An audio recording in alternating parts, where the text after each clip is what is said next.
സ്നേഹിക്കുക, സ്നേഹിക്കേണ്ടവരെ സ്നേഹിക്കുക.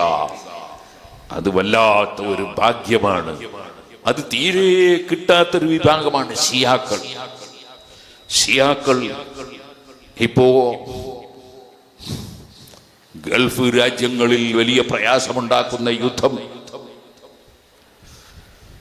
ഇസ്രായേലും അമേരിക്കയും തുടങ്ങിവെച്ച യുദ്ധം, ചെറിയ പിഞ്ചുകുട്ടികളെ കൊന്നുകളഞ്ഞ യുദ്ധം,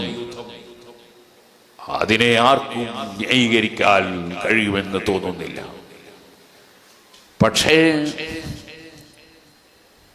ആ ഇസ്രായേലുമായി പടപൊരുതുന്നു എന്ന നിലക്ക് ഇറാൻ എന്ന രാഷ്ട്രത്തിന്റെ ആളുകൾ പടപൊരുതുന്നു എന്ന നിലക്ക് ഇപ്പോൾ ഷിയാക്കളും എല്ലാം ഉള്ളിൽ കൂടി കയറി വന്ന് അതാ ഷിയാക്കളായാൽ വളരെ നല്ല ഈമാനുള്ളവരാണ് എന്ന് പറഞ്ഞ് പറ്റിക്കാൻ നോക്കുന്നുണ്ട്. അതിൽ മുസ്ലിമീങ്ങൾ പെട്ടുപോകരുത്.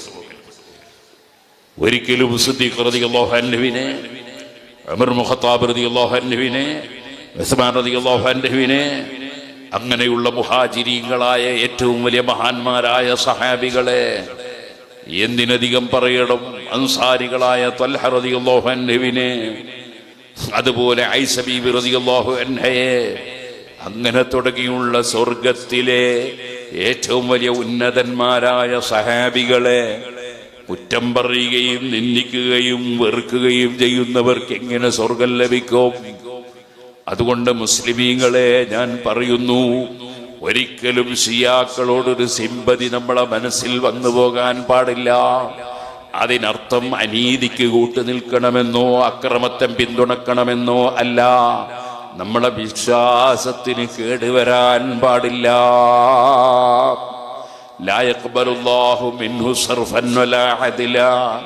സുന്നത്ത് ജമാഅത്ത് വിട്ടവന്റെ ഒരു ഫർദും ഒരു സുന്നത്തും അല്ലാഹു ഖബൂൽ ചെയ്യൂല എന്ന് ഇമാം ബുഖാരി റിപ്പോർട്ട് ചെയ്ത ഹദീസല്ലേ. നമ്മളെ നാട്ടിലും ചിലപ്പോൾ മുജാഹിദും ജമാഅത്ത് ഇസ്ലാമിയൊക്കെ റിലീഫ് പ്രവർത്തനം നടത്തും, ചിലപ്പോൾ ആളുകൾക്ക് ഉപകാരം ചെയ്യും. അതുപോലെ വേറെ ചില സാമൂഹ്യ പ്രവർത്തനം നടത്തും. അത് കാണുമ്പോൾ അവരെ സ്നേഹിച്ചു പോകാൻ പാടില്ല.